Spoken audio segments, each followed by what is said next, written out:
Dear friends, Happy New Year. Today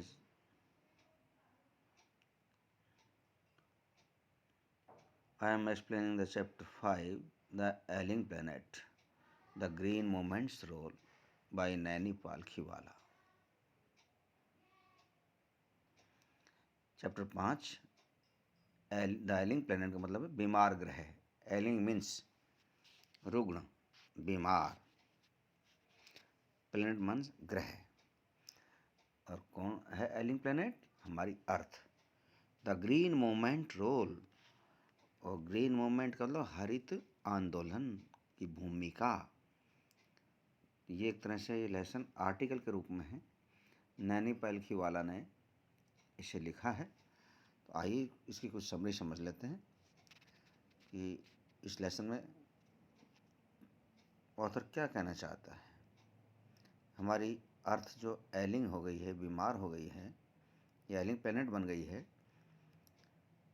कौन कौन से फैक्टर इसके लिए रिस्पॉन्सिबल हैं और कैसे बीमार है, इसके क्या रिजल्ट मिल रहे हैं और फ्यूचर क्या होगा, इसके बारे में इस चैप्टर में विस्तार से बताया गया है। The ailing planet, the green movement's role, introduction of the lesson.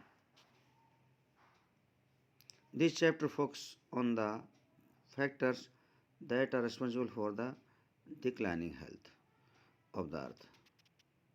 यानी इस चैप्टर में फोकस किया गया है ऑन द फैक्टर्स, फैक्टर कहते तथ्य, उन तथ्यों पर फोकस किया गया है दैट आर रेस्पॉन्सिबल, जो जिम्मेदार हैं, फॉर द डिक्लाइनिंग हेल्थ।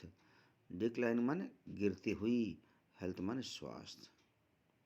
यानी इस चैप्टर में फोकस किया गया है उन सभी तथ्यों पर जो कि जिम्मेदार हैं हमारे डिक्लाइनिंग हेल्थ ऑफ द अर्थ, हमारी पृथ्वी की गिरते हुए स्वास्थ्य पर, यानी कि हमारी पृथ्वी की रुग्ण अवस्था के बारे में।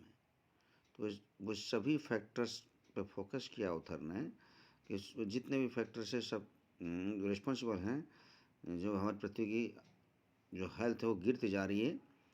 डिक्लाइन में गिरते जाना, खराब होते जाना। हमारी पृथ्वी की जो हेल्थ खराब होती जा रही है, हमारी अर्थ जो है अब उपजाऊ उतनी नहीं रही। दिन पे दिन अर्थ से जो भी पदार्थ जो भी निकल रही है, खाने पदार्थ, खाने की चीज़ें, वो सब हमें भी बीमार कर रही है और बहुत कम मात्रा में उत्पन्न हो रही है। और पैदावार के लिए ज़्यादा हम फर्टिलाइज़र का इस्तेमाल कर रहे हैं, खाद वगैरह का ज़्यादा से ज़्यादा, तब अर्थ हमें कुछ दे पा रही है, जबकि पहले बिना ही फर्टिलाइज़र के अर्थ हमें बहुत कुछ देती थी। लेकिन अब क्या वजह है? तो हमने ही इस अर्थ को डिक्लाइन किया है। तो बहुत सारे फैक्टर इसके लिए उन पर फोकस किया है इस ऑथर ने इस चैप्टर के द्वारा। तो एक तरह से ये एक आर्टिकल है। This chapter was originally an article, ये एक तरह से मूल रूप से आर्टिकल है, एक लेख है, रिटर्न बाय, जिस लिखा गया है किसे? नैनी पालखीवाला ने, विच वाज पब्लिश्ड, जो कि पब्लिश हुआ था, जो छपा था, इन द न्यूज़पेपर, किस अखबार में छपा था? द इंडियन एक्सप्रेस में। कब छपा था? नवंबर 23, 1994 में। The writer discussed the green movement, how a Jew in Jamia declared human beings as world's most dangerous animals. इस राइटर ने ये भी डिस्कस किया है हरित आंदोलन के ऊपर कि किस तरह से एक जू में, एक चिड़ियाघर में, जामिया के अंदर है ये जू, जामिया एक कंट्री है, वहाँ एक जू है, चिड़ियाघर है, वहाँ एक ऐसा लिखा हुआ है, डिक्लेयर किया हुआ है, ह्यूमन बींग्स यानी कि मानव, इंसान, as a world's most dangerous animal, संसार का सबसे खतरनाक प्राणी है।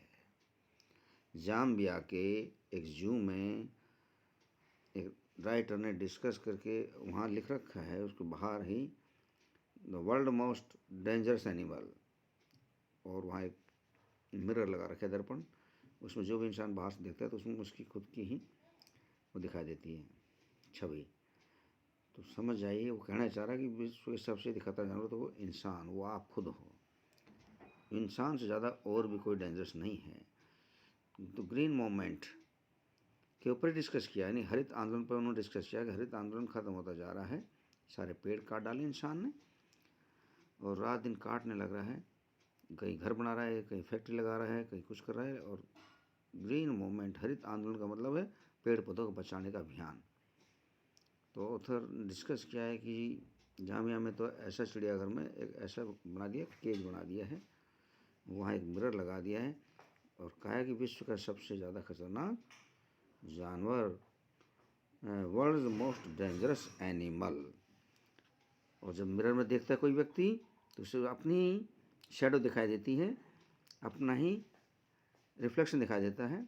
इसका मतलब वो इंसान जो है वो कोई और जानवर नहीं है वहाँ चिड़ियाघर में, वो इंसान ही दिखेगा उस मिरर में। तो समझ जाए कि इंसान जो खतरनाक कोई और जानवर नहीं है धरती पर। जितना ज़्यादा नुकसान इस ह्यूमन बीइंग ने पहुँचा है उतना किसी भी एनिमल ने नुकसान नहीं किया है। The writers also focus on over population. इस लेखक ने इसी आर्टिकल के थ्रू फोकस भी किया है ओवर पॉपुलेशन पे, अत्यधिक जनसंख्या विस्फोट के ऊपर। Deforestations and what should be our responsibility. और डिफोरेस्टेशन मतलब ये भविष्यवाणी भी की है, डिफोरेस्टेशन भविष्यवाणी की है, what should be our responsibility, हमारी क्या जिम्मेदारी बननी चाहिए टुवर्ड द एनवायरनमेंट, इस एनवायरनमेंट की तरफ, इन एनवायरनमेंट के प्रति। जो एनवायरनमेंट ख़राब होता जा रहा है इसके लिए कौन रिस्पॉन्सिबल है? इंसान, ह्यूमन बीइंग सेल्फ रिस्पॉन्सिबल है। तो ये तो इसका एक तरह से थीम मान लीजिए। इसका अब आगे चलते हैं, थोड़ा और विस्तार से देखते हैं इस लेसन को। In this chapter, the writer raise in an issue toward the deteriorating health of the earth। यानी इस चैप्टर में राइटर ये रेज करता है, उठाता है एक इशू को, तथ्यों को, मुद्दों को, toward the deterioration health of the earth. Deteriorating का मतलब ही गिरती अवस्था, क्षय होती है अवस्था, हेल्थ माने स्वास्थ्य, गिरती हुई हालत, गिरते हुए स्वास्थ्य किसका? अर्थ का। उसके ऊपर ही राइटर ने इशू को रेज किया है, अपने तथ्यों को उठाया है कि पृथ्वी की हेल्थ क्यों डिटेरियोरेट हो रही है, डेटेरियोरेटिंग हो रही है, डिक्लाइनिंग हो रही है, क्यों क्षय हो रही है, धरती दुगुण होती जा रही दिन पे दिन। तो राइटर ने कुछ इश्यूज को रेज किया है। As human beings have been exploiting natural resources from decades, मानव हैव बीन एक्सप्लॉइटिंग मतलब दोहन करना, नेचुरल रिसोर्सेज प्राकृतिक संसाधनों का, फ्रॉम डिकेड्स का मतलब है दशकों से। तो दशक से मानव समाज प्राकृतिक संसाधनों का दोहन करता आ रहा है, उन्हें निकालता आ रहा है धरती के नीचे से। कोयले निकाल डाले और बहुत सारे खनिज पदार्थ निकाल डाले, पेड़ पौधे काट डाले, मकान बना डाले, धरती को खोद खोद के बहुत कुछ चीज़ें निकाल ली हैं, तांबा, सोना, चांदी, लोहा, सब कुछ, पेट्रोल वगैरह धरती के अंदर से तो निकाल रहे हैं। और ये दशकों से काम कर रहा है, वर्षों से काम कर रहा है। Presently the condition has made the environmental critical. और इसने वर्तमान में इस कंडीशन क्या कर दी है, इस पर्यावरण की क्रिटिकल, बहुत खतरनाक कर दी है। 1972 द ग्रीन मूवमेंट, तो हरित आंदोलन शुरू हुआ कब? ध्यान दीजिए डेट, 1972 में शुरू किया गया, इसीलिए कि भाई पृथ्वी की हालत दिन दिन खराब हो रही है, धरती के अंदर जो नेचुरल रिसोर्स है वो फिनिश्ड होते जा रहे हैं, हम रात दिन लग रहे हैं उन्हें उनका एक्सप्लोटिंग करने, उनका दोहन करने में, तो ख़त्म हो ही जाएंगे। पानी को वेस्टेज कर रहे हैं, पेट्रोल वेस्टेज कर रहे हैं दुनिया भर का, और पेड़ पौधे काट डाले हैं इंसान ने, बहुत सारे सब खनिज पदार्थ ख़त्म कर दिए, कोयला ख़त्म कर दिया है। तो इस तरह से तो बहुत बुरी हाल हो जाएगी आने वाली जनरेशन की, और पृथ्वी की हालत ख़राब होती जा रही है। अब इतना धुआं इकट्ठा हो जाता है कि एनवायरनमेंट हमारा पोल्यूटेड हो चुका है, हम प्योर ऑक्सीजन ले नहीं पा रहे हैं। तो ग्रीन मूवमेंट हेल्प, तो यही जो ग्रीन मूवमेंट ये हेल्प कर रहा है, इसने हेल्प की है एनवायरमेंटलिस्ट टू रेज अवेयरनेस, इस पर्यावरण के बारे में जागरूकता फैलाने में। अवेयरनेस कहते हैं जागरूकता, जागो, इस पर्यावरण के प्रति सोचो, एनवायरनमेंट को दिन पे दिन ख़राब कर रहे हो धुआं धक्कड़ से, और हमारा एनवायरनमेंट बिगड़ रहा है पूरी तरह से, about the harmful condition of the earth, पृथ्वी की भी बहुत नुकसानदायक कंडीशन है। And since then there have been no looking back as the moment, और तब से there has been no looking back at the moment, उसके बाद जब ये आंदोलन चालू उसके बाद फिर पीछे मुड़ के देखा ही नहीं आंदोलन ने, यानी बढ़ता जा रहा है। बहुत से लोग इस आंदोलन में एक्टिव हो रहे हैं और लोगों को जागरूक करते जा रहे हैं कि भाई पेड़ पौधे लगाओ, काटने से ज़्यादा लगाओ, वरना एक दिन ये हाल होंगे कि ऑक्सीजन मिलनी बंद हो जाएगी। जब पेड़ पौधे कट जाएंगे तो फिर इंसान का अस्तित्व भी खतरे में आ जाएगा, वो भी नष्ट हो जाएगा। पेड़ पौधे हमें ऑक्सीजन देते हैं, हम उन्हें CO2 देते हैं, और हमारा आपस में बैलेंस बना है नेचर ने कि ख़त्म हो जाएगा। सारे पेड़ पौधे खत्म हो तो ऑक्सीजन कौन देगा? कोई नहीं दे पाएगा। Have successfully educating people about the conservation of the environment, और इस तरह से सक्सेसफुली एजुकेटिंग पीपल, लोगों को साक्षर भी किया जा रहा है about the conservation of the environment.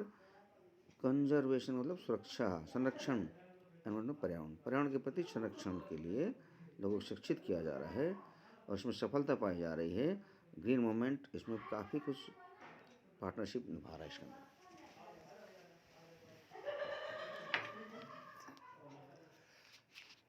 Thank you प्यारे बच्चों।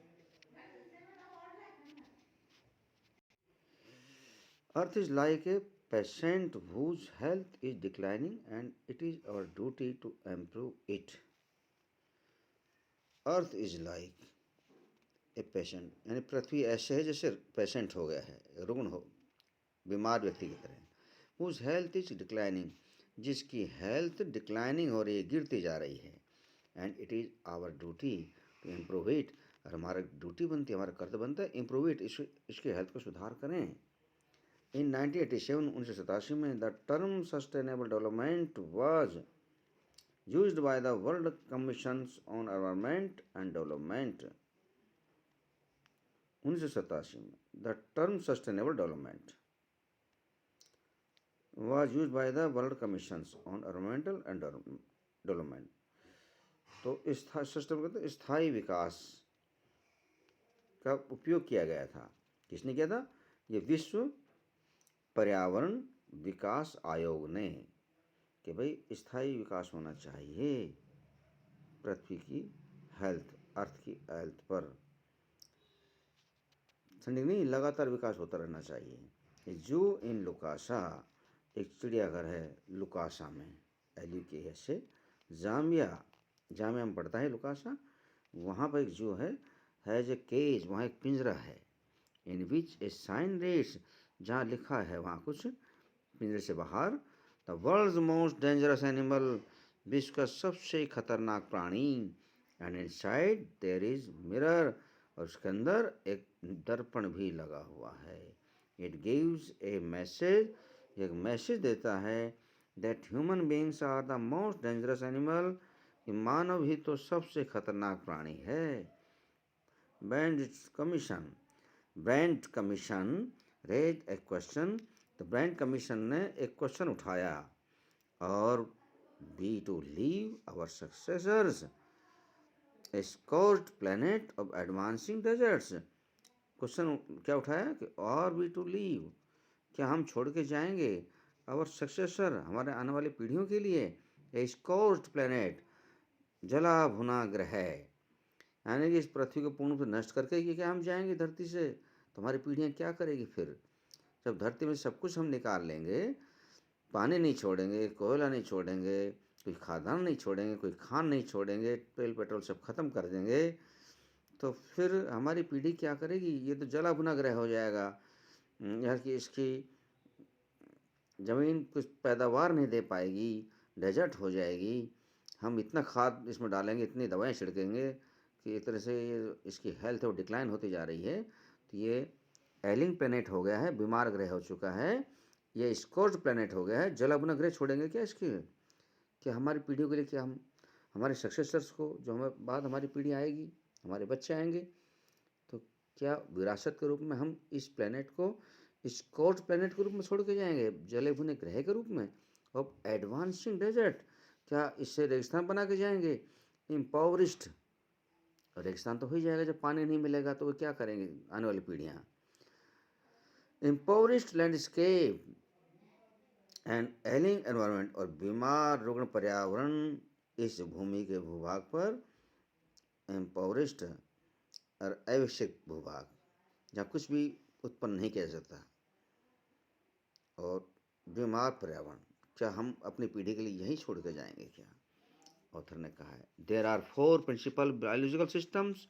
अब 4 मुख्य बायोलॉजिकल सिस्टम हैं, 4 जैविक सिस्टम हैं।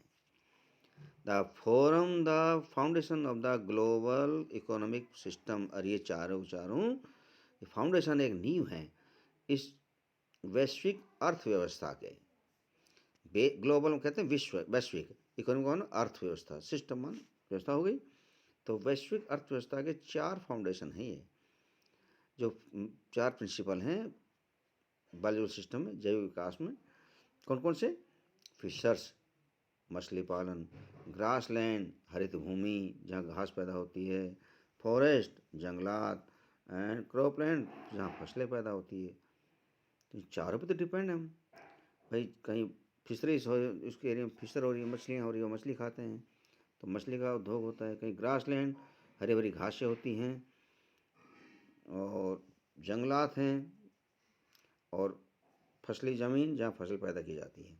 दीज 4 सिस्टम, ये चारों सिस्टम आज प्रोवाइड, हमें प्रदान करते हैं, प्रोवाइड माने प्रदान करना, फूड भोजन, रॉ मटेरियल्स और कच्चे पदार्थ, फॉर इंडस्ट्रीज, किसके लिए? इंडस्ट्री के लिए। भाई इंडस्ट्री को तो ये सब चीज़ें चाहिए। जंगलात की लकड़ियाँ चाहिए, कागज़ बनानी है तो इंडस्ट्री में ये फॉरेस्ट के लकड़ियाँ काम आती हैं। मछली उद्योग होता है, या हरी घास वगैरह है, इनके भी इंडस्ट्री में इस्तेमाल होता है, जड़ी बूटी के रूप में इस्तेमाल होता है। क्रॉपलैंड, फसल, ये भी तरह तरह की फसलें हैं, तिलहन की फसलें, दालें, ये सब के सब इंडस्ट्री में काम आती है। एक्सेप्ट फॉर मिनरल्स, खनिजों के सिवाय, यानी ये रॉ मटेरियल हैं इंडस्ट्री के लिए, खनिज तो हैं ही, उनके अलावा हैं ये 4, एंड सिंथेटिक्स, और सिंथेटिक्स के अलावा विद दिस सिस्टम, ये सब के सब सिस्टम, सब के सब प्रणालियाँ बिकमिंग अनसस्टेनेबल, ये एक तरह से अस्थायी होती जा रही हैं, ख़त्म होती जा रही हैं। फिशरीज, मछली पालन, विल कोलैप्स, ख़त्म हो जाएगा एक दिन। ऐसे मछलियाँ हम निकालते रहे, ट्रक भरते रहे। The forest will slowly disappear, और ये जंगल है धीरे धीरे जब पेड़ काट देंगे तो ये भी स्लोली मान धीरे धीरे डिसअपेयर, गायब हो जाएगा। ग्रासलैंड, हरित भरी भूमि जिसमें पशु चरते हैं, विल टर्न इनटू ए बैरन, बैरन कहते हैं बंजर ज़मीन में बदल जाएगा।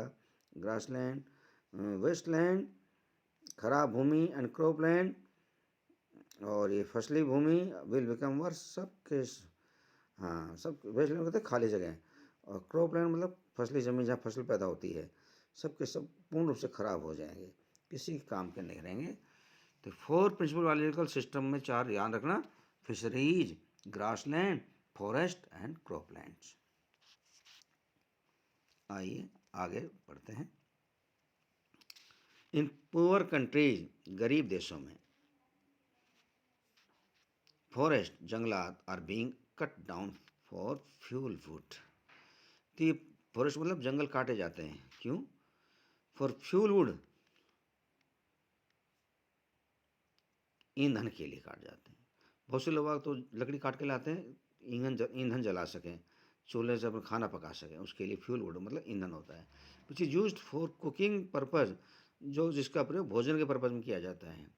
फ्यूल वुड का प्रयोग किस में आता है? कुकिंग पर्पज़ में होता है।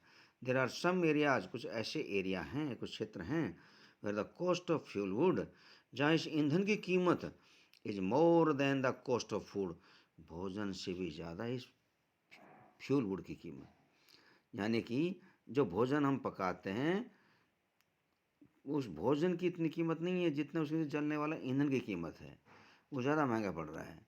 ईंधन ज़्यादा महंगा है, भोजन कम महंगा है। तो हम नुकसान कर रहे हैं, हम इतना जंगलात काट रहे हैं कि मालूम नहीं आगे इसका परिणाम फ्यूचर क्या होगा। फ्यूल वुड यानी कि ईंधन is more than the cost of food, भोजन से ज़्यादा वो महंगा है, कॉस्टली, कॉस्ट कहते हैं महंगा। It is leading to deforestation. और एक तरह से ये क्या कर रहा है, डिफोरेस्टेशन इसका खात्मा करता जा रहा है एट एन अलार्मिंग रेट। और ये से हमारा चिंताजनक स्तर है, दिन ब दिन चिंता का विषय बना गया है। डिफोरेस्टेशन यानी कि वनों को ख़त्म कर देना को डिफोरेस्टेशन कहते हैं। वन ऑफ द रीजन्स, एक कारण for the exploitation of the environment, इस पर्यावरण को ख़राब करने का, द इंक्रीजिंग पॉपुलेशन। तो एक रीज़न क्या बताया, एक्सप्लॉयटेशन ऑफ द एनवायरनमेंट, पर्यावरण को ख़राब करने के पीछे कि भाई इंक्रीजिंग पॉपुलेशन, जनसंख्या वृद्धि होना है। तो जनसंख्या जितनी ज़्यादा बढ़ेगी, अब सबकी सबको नीड है। किसी को लकड़ी चाहिए भोजन पकाने के लिए, रंग रोगन चाहिए, दरवाजे भी चाहिए घरों में रहने के लिए। तो जितनी ज़्यादा पॉपुलेशन होगी, इतनी चीज़ों की आवश्यकता होगी, उतने पेड़ पौधे काटे जाएंगे, उतनी खानों से चीज़ों का दोहन होगा, उतनी बजरी वगैरह बाहर निकालेंगे ज़मीन के अंदर से, खनिज पदार्थ बाहर निकालेंगे, मिनरल्स वगैरह माइन से। तो ये सब के सब धीरे नष्ट होती जाएगी, उतना ही हमारा एनवायरनमेंट पॉल्यूटेड होता जाएगा। इट इज़ ऑब्जर्व, ऐसा ऑब्जर्व किया गया है दैट अबाउट 1 मिलियन पीपल्स, लगभग लाखों आदमी, is increasing in every 4 day, 4 दिन में 10 लाख मिलियन कहते 10 लाख आदमी बढ़ जाते हैं। 4 डेज के अंदर 1 मिलियन पीपल्स पॉपुलेशन हो जाती है, इंक्रीजिंग बढ़ रही है, बताओ। दिस इज काफ़ी स्पीडली है। This is not a good sign, ये एक अच्छा संकेत नहीं है भाई। There is an urgent need to control our population, आवश्यकता है, अत्यंत की आवश्यकता है ओवर पॉपुलेशन यानी अत्यधिक भीड़ भड़ाके को कंट्रोल किया जाए, जनसंख्या विस्फोट को कंट्रोल किया जाए। इन द वर्ल्ड, संसार में, development is the best contraceptive for this problem, क्योंकि हमारा जो डेवलपमेंट, हमारा विकास है, बहुत ज़्यादा बेस्ट कंट्रासेप्टिव फॉर प्रॉब्लम, इस समस्या में आड़े आ रहा है। विकास ही नहीं हो पा रहा है क्योंकि समस्या ये बहुत बड़ी है पॉपुलेशन की, पॉपुलेशन इंक्रीजिंग, तो विकास तो अपना डाउन हो जाएगा। As it will help in reduction in fertility, और ये रिडक्शन इन फर्टिलिटी, और फर्टिलिटी रिडक्शन होने पर ही विकास हो पाएगा। यानी कि जब जनसंख्या वृद्धि दर कम होगी तभी डेवलपमेंट हो पाएगा। तो फर्टिलिटी में, प्रजनन दर में रिडक्शन होना चाहिए, कमी आनी चाहिए। इंक्रीजिंग इन एजुकेशन, और उसके लिए क्या करनी चाहिए, शिक्षा को बढ़ावा दो, तो फर्टिलिटी रिडक्शन हो जाएगी, जनसंख्या कम होगी। जब पढ़ाई पर ज़्यादा ध्यान देते हैं इंसान, तो जनसंख्या के बारे में सोचते हैं, अवेयरनेस आती है उन लोगों में, और पॉपुलेशन कम होती है, यानी इनकम बढ़ती है, और इम्प्रूवमेंट इन हेल्थ, और स्वास्थ्य में सुधार होता है, और कंट्री का भी डेवलपमेंट होता है। We must see the world, हमें पूरे संसार को देखना चाहिए एज ए होल, समग्र रूप से देखना चाहिए कि पूरा संसार एक है, नहीं कि भाई हमारा देश ठीक हो दूसरे देश खराब हो, नहीं, पूरे सब एक दूसरे से जुड़े हुए हैं। विश्व पूरा सार्वभौमिक विश्व के बारे में ही सोचना चाहिए, पूरा विश्व में ही पर्यावरण को सुधारा जाए, तभी बात बनेगी। एक कंट्री अपना सुधार लेगा, दूसरे सुधारेंगे, तो वहाँ पॉल्यूशन वहाँ सब जगह फैल जाएगा। सब एक दूसरे से जुड़े हुए हैं। देखा अभी यहाँ कोविड बीमारी एक कंट्री में फैली, दूसरे कंट्री में फैलती चली गई। इस तरह से पूरा विश्व, होल वर्ल्ड जुड़ा हुआ, सभी पूरा विश्व सोचे इसके बारे में, तभी बात बनेगी। And not as dissociated parts, कोई अलग हिस्सा नहीं है, सारा विश्व एक ही है। यदि एक कंट्री में कोई चीज़ नुकसान है तो दूसरे में हो जाता है वो। It is holistic and ecological view, एक तो बहुत ही पवित्र और पारिस्थितिक दृष्टिकोण है। अकॉर्डिंग टू लेस्टर ब्राउन के अनुसार, we have not inherited the earth, हम इस पृथ्वी के वंशज नहीं हैं, फ्रॉम आवर फोरफादर्स, और ये हमें जो हमारे पूर्वजों से हमें नहीं मिली है, but we have borrowed it from the our future generation, बल्कि ये जो हमें ज़मीन मिली है, धरती मिली है, ये हमारे फ्यूचर जनरेशन से मिली है, हमारी आने वाली पीढ़ी से हमने उधार लिया है इसको। ये ना सोचे कि हमने अपने फोरफादर से, अपने पूर्वजों से मिली है धरती, नहीं, ये समझो हमारी जो आने वाली पीढ़ी है उससे हमने उधार लिया है, उनको वापस देना है, धरती को सुरक्षित देना है। जो ज़रूरत पड़ी उतनी चीज़ यूज की, वेस्टेज ना करते हुए, पॉपुलेशन कंट्रोल करते हुए हमें इस धरती पे और ज़्यादा खाद वगैरह का इस्तेमाल ना करते हुए हमें जीना है।